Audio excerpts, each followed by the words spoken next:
this session, #SoGoals, we are going to be looking at something that has real potential of distracting us from seeing who we really are: comparison.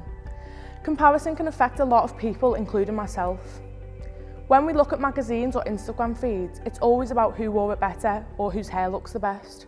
I myself have been guilty of looking at someone else's role, someone's ability, or someone else's looks, wanting their part and not accepting mine. In the past, I've been scrolling through Instagram and thought, I wish my hair looked like that.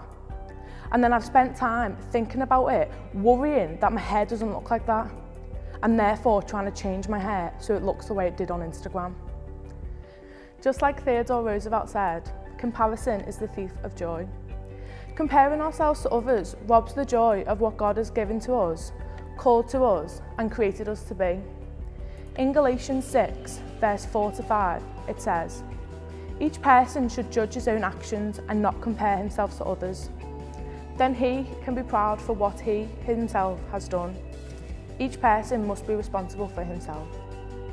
And then in James 3, verse 16, it says, "For where you have envy and selfish ambition, there you find disorder and every evil practice."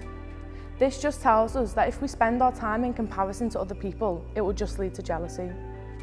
Comparison can be damaging to us, and what makes it harder is that comparison doesn't just happen on social media, but it happens in real life as well.